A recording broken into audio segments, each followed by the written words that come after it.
मोहन और मोहित दो भाई हैं। मोहन बचपन से ही चालाक है और मोहित बचपन से ही अक्लमंद था। इसीलिए उन दोनों के पिता हरिहर हमेशा चिंता में ही रहते थे, खासकर अपने छोटे बेटे को लेकर। मोहित मोहन से 2 साल छोटा था। मोहन जब 20 साल का हुआ तब हरिहर ने रुक्मिणी नाम की एक लड़की से उसकी शादी करवा दी। ये देखकर मोहित भी अपने पिता के पास जाकर जिद करने लगा।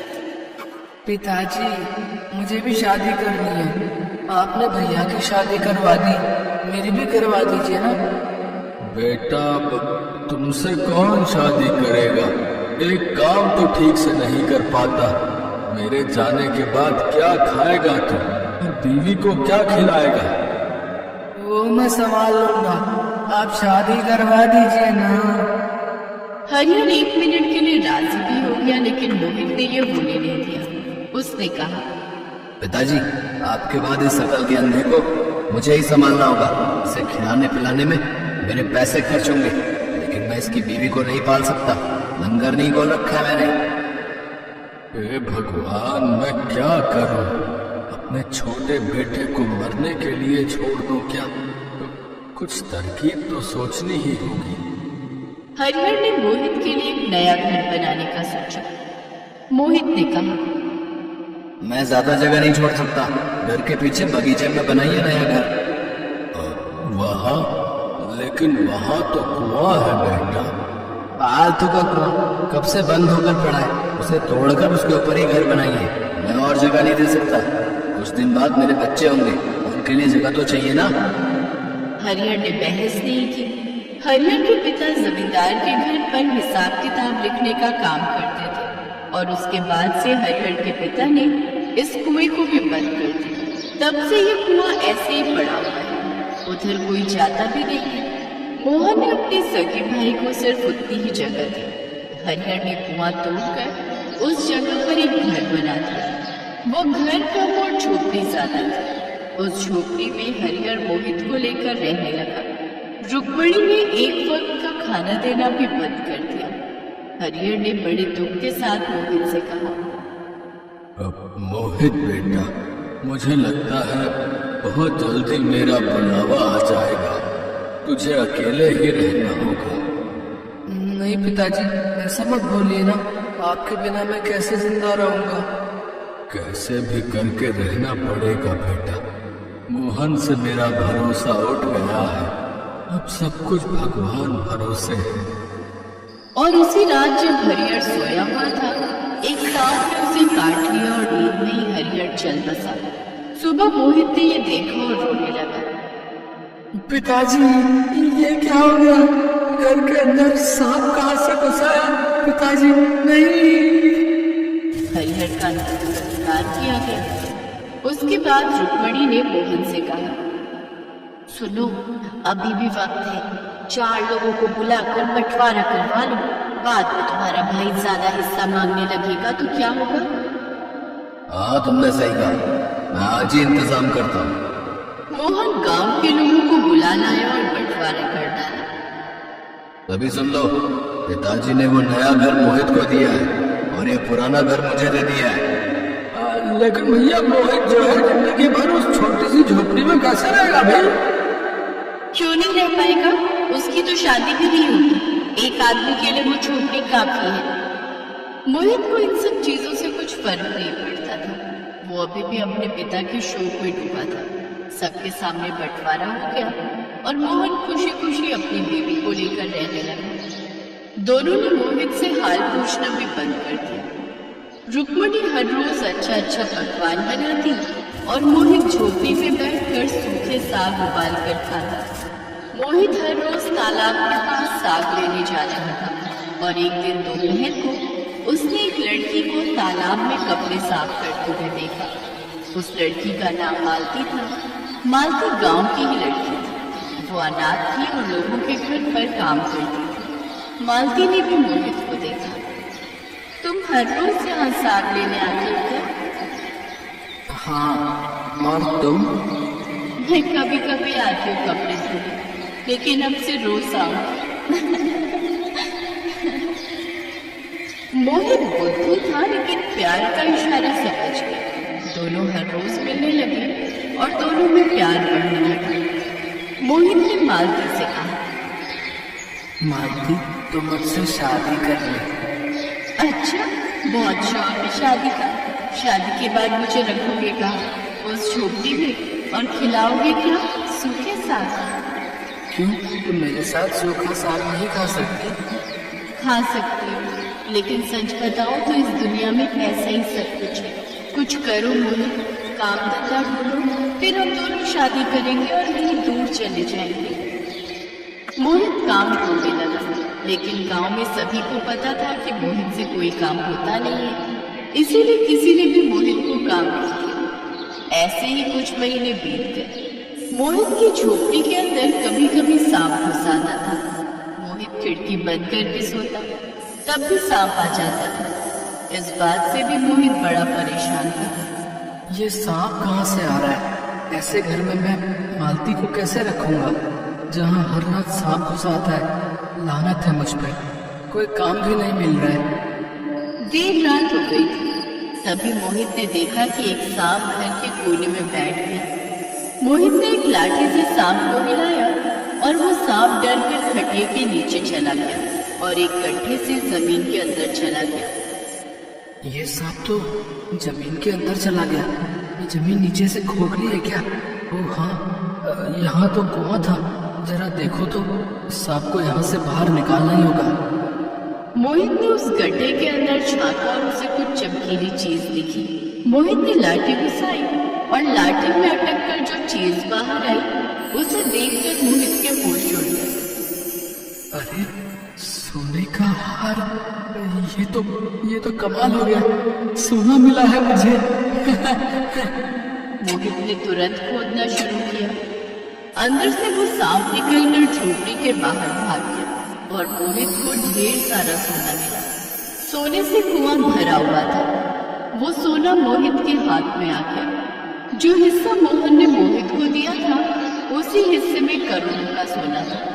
मोहित करोड़पति हो गया और मोहन बस देखता रहा।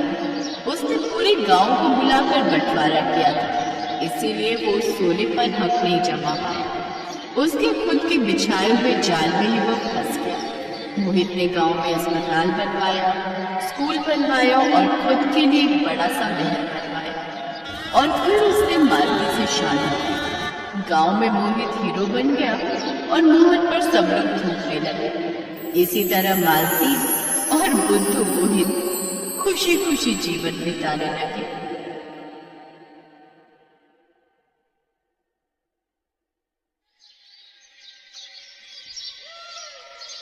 हरिया सोकर उठा ही था कि उसकी पत्नी जगा गई। सुनो जी, अब घर में रोटी सब्जी कैसे बनेगी?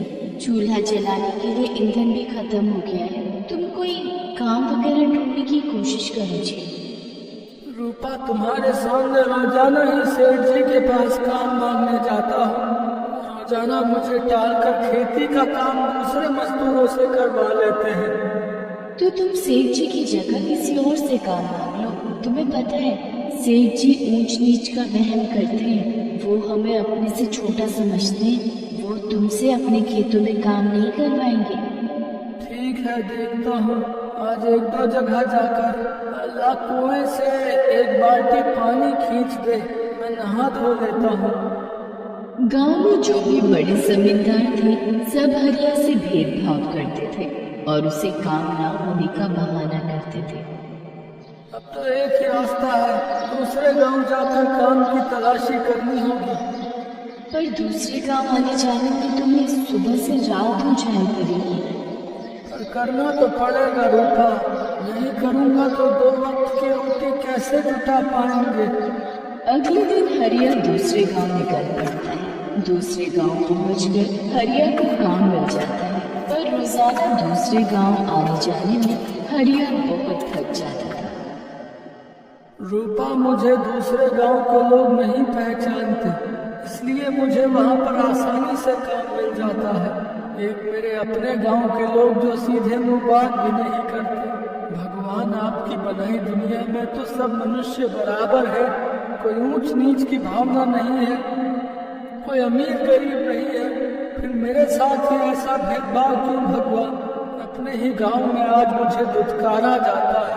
काम मांगने जाओ तो गांव के सेठ और जमींदार कहते हैं कि मैं उनके यहाँ काम करने के लायक नहीं हूँ। हरिया अगले दिन दूसरे गांव से वापस आ रहा था। शाम की रात थी। रास्ते में उसे बूढ़े साधु महाराज मिलते हैं। बेटा, किस दिशा में जा रहे हो? बाबा, मैं तो अपने गांव वापस जा रहा हूँ।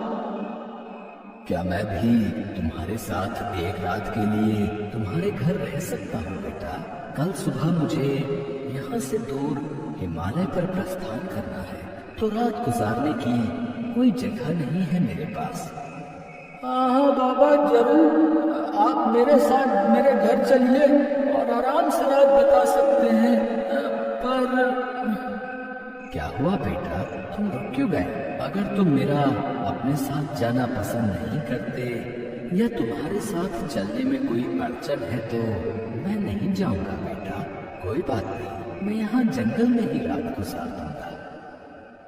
नहीं बाबा, ऐसी कोई बात नहीं है। क्या आप मेरे घर रह पाओगे? मेरे यहाँ तो गांव का कोई भी व्यक्ति नहीं आता।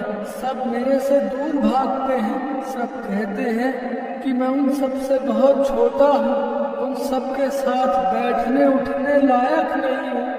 बस यही सोच रहा था बाबा। नहीं बेटा, व्यक्ति छोटा या बड़ा नहीं होता, उसके कर्म ही उसे बड़ा बनाते हैं। मैं तुम्हारे घर में खुशी खुशी रात बिता सकता हूँ। बाबा, आपकी बातें सुनकर मुझे आज बेहद प्रसन्नता हुई है। आज कोई अतिथि मेरे घर में आएगा तो रूपा को भी बहुत खुशी होगी। हरिया उन साधु महाराज को अपने साथ घर ले आता है और रूपा से गरम गरम रोटी बनाने के लिए कहता है। रूपा, बहुत समय के पश्चात हमारे घर कोई अतिथि पधारे हैं और वो भी साधु महाराज के रूप में। तुम एक काम करो, जो भी आटा रखा है उसकी गरम रोटियां बनाकर ऊपर गुड़ रख कर दे दो। बाबा, ये लीजिए गरम रोटी और गुड़। हमारा अहोभाग्य है जो आप हमारे यहाँ पधारे हैं बाबा।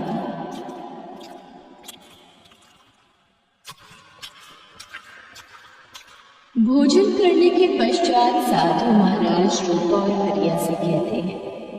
तुम दोनों की सेवा पाकर मैं अति प्रसन्न हूँ मेरे बच्चों। अब तुम दोनों भी सो जाओ, मैं भी आराम कर लेता हूँ।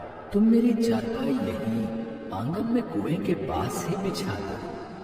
हरिया साधु महाराज के लिए कुएं के पास ही बिस्तर लगा देता है और कुछ समय पश्चात साधु महाराज को नींद आ जाती है। अगली सुबह हरिया और रूपा सो रहे थे। साधु महाराज कुएं के पास जाते हैं और अपने कमंडल में से जल की कुछ बूंदें लेकर कुएं में छिड़क देते हैं। इतनी देर में हरिया और रूपा भी उठकर आ जाते हैं। बेटा, अब मैं प्रस्थान करूंगा। तुम दोनों सदा खुश रहो। मेरा आशीर्वाद सदैव तुम दोनों के साथ है। साधु महाराज वहाँ से प्रस्थान कर जाते हैं और हरिया रोजाना की भांति दूसरे गांव काम के लिए जाने लगता है। अचानक एक दिन, भैया, लगता है गांव में सूखा पड़ रहा है। नदी नाले सब सूखते जा रहे हैं। मेरे तो घर के पास के सारे कुएं और तालाब सूखे हैं। सुदर्शन जी, आपकी तो छोड़ो, हमारे साथ भी यही कहानी है। मेरे अपने घर में भी इतना गहरा कुआं खुदवाया हुआ है, वो भी पूरा सूख चुका है। एक बूंद भी पानी की नहीं है।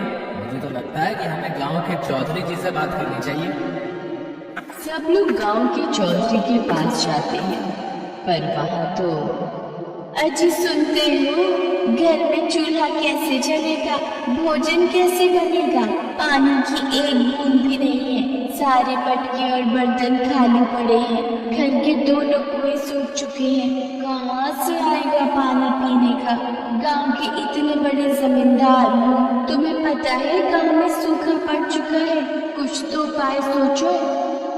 अब गांव में सूखा पड़ गया है, हम भी क्या करें? जो थोड़ा बहुत पानी था मैंने तुम्हें मंगवा कर दे दिया। अब सारे नौकर चाकर भी दूर गांव से पानी ला ला कर थक गए हैं। कोई भी हमें अपने गांव से पानी नहीं देता है। सबको अपने गांव की चिंता है, इसलिए हर कोई अपने गांव में पानी बचा कर रखना चाहता है कि कहीं वहां भी सूखा ना पड़ जाए। चौधरी साहब, हम सब की भी यही विपदा है कि गांव में पानी कहाँ से आए। पानी की एक बूंद भी गांव में नहीं है चौधरी साहब। सब घरों का बुरा हाल है। गांव के सारे कुएं, तालाब, नदी, नाले सब सूख चुके हैं। कहीं भी पानी की एक बूंद नहीं है। मालिक, कुछ कीजिए चौधरी साहब। गांव में सूखा पड़ जाने से सब लोग बहुत परेशान थे। उधर हरिया और रूपा हैरान थे। रूपा, पूरे गांव में सूखा पड़ा हुआ है, कहीं भी पानी की एक बूंद नहीं है। पर हमारे कुएं में तो पानी पूरी तरह से भरा हुआ है, और वो भी साफ और मीठा। ऐसा कैसे हो सकता है रूपा की गांव के सभी कुएं और तालाब सूख गए हैं, पर हमारे कुएं का पानी नहीं सूखा। मुझे तो ये उन्हीं साधु बाबा का चमत्कार लगता है जो उस दिन हमारे यहाँ रात में ठहरे थे। मैंने उन्हें कमंडल से कुछ जल की बूंदें इस कुएं में छिड़कते हुए देखा था। शायद उन्हें एहसास हो गया था कि इस गांव में सूखा पड़ने वाला है। हे साधु महाराज, आप जहाँ कहीं भी हैं, हमारी तरफ से धन्यवाद स्वीकार कीजिए। हरिया और रूपा मन ही मन उन साधु महाराज को धन्यवाद करते हैं। उधर जब ये बात जमींदार को पता चलती है तो वो भी हैरान रह जाता है। क्या उस गरीब का कुआं पानी से भरा हुआ है? ऐसा कैसे हो सकता है? ये तो असंभव है कि पूरे गांव में पानी की एक बूंद नहीं है और हरिया का कुआं पानी से भरा हुआ है। तो आप नौकरों को भेजकर हरिया के कुएं से पानी मंगवा लीजिए। कम से कम बच्चों को पानी तो मिलेगा। बार बार प्यास से बिलख रहे हैं। पर हम हरिया के घर का पानी कैसे पी सकते हैं? वो हमारी बिरादरी का नहीं है। हम ऐसा कैसे कर सकते हैं? हम एक जमींदार होकर एक गरीब के घर का पानी पिएंगे? चौधरी साहब, यदि हम ऊंच नीच देखते रहे तो हम सब बिना पानी के स्वर्ग सिधार जाएंगे। हाँ, हमें मजबूरी में हरिया के कुएं से पानी लेना ही होगा। अब सिर्फ हरिया ही है जो इस गांव के लोगों को सूखे से मरने से बचा सकता है। चौधरी साहब, बात को मान लीजिए, वक्त की नजाकत को समझिए। इस गांव को बचाने के लिए हमें हरिया की मदद लेनी ही होगी। ठीक है, ठीक है, हम हरिया के घर जाएंगे और पानी की सहायता के लिए मदद मांगेंगे। हम जानते हैं हमने हरिया के साथ बहुत बुरा किया है, इसलिए आज भगवान भी हमारी तरफ नहीं है। वो भी हरिया के साथ है। पूरे गांव में सूखा पड़ा हुआ है, पर सिर्फ हरिया के घर में पानी की कोई कमी नहीं है। ये सब शायद ईश्वर का ही प्रताप है। वो हमें सबक देना चाहते हैं। चलो सब गांव वाले हरिया के घर चलते हैं। चौधरी साहब गांव वालों के साथ हरिया के घर जाते हैं। चौधरी साहब को अपने घर आया देख हरिया हैरान रह जाता है।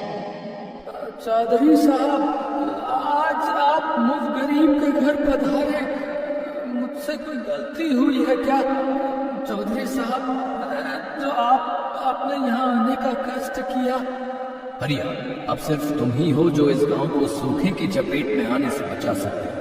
क्या तुम अपने कुएं का पानी गांव वालों को प्रयोग में लाने की इजाजत दोगे? चौधरी साहब, आप मुझ गरीब के घर का पानी पिएंगे। अपने गांव की सेवा का मुझे मौका मिला है, तो मैं भला पीछे कैसे रहूंगा? ये मुझ गरीब का कुआं नहीं, ये पूरे गांव का कुआं है। गांव को बचाने के लिए मेरी जान भी हाजिर है। इस कुएं से पानी भरकर मेरे गांव वालों की प्यास बुझेगी तो मुझे भी बहुत खुशी होगी।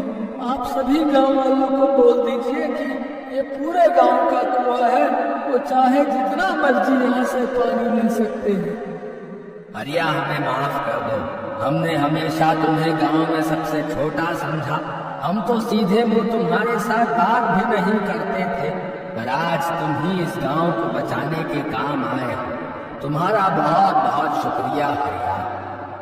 हरिया, आज के बाद तुम्हें दूसरे गांव में काम की तलाश में जाने की कोई जरूरत नहीं है। तुम मेरे खेत पर ही काम करोगे और अपना जीवन यापन करोगे। मुझे माफ कर दो। मैंने हमेशा तुम्हारे साथ गलत किया। तुम काम मांगने के लिए आते थे और मैं तुम्हें टाल देता था, पर आज मैं तुम्हारे पास पानी मांगने के लिए आया तो तुमने बाहें पसार कर मेरा स्वागत किया। किसी ने सही कहा है, इंसान अपने कर्मों से ही ऊंचा बनता है, जो आज तुमने साबित कर दिया हरिया। हरिया को उसकी अच्छाई का फल मिल गया था और आज एक गरीब का कुआं अपने जल से ऊंच नीच के भेदभाव को धो चुका था।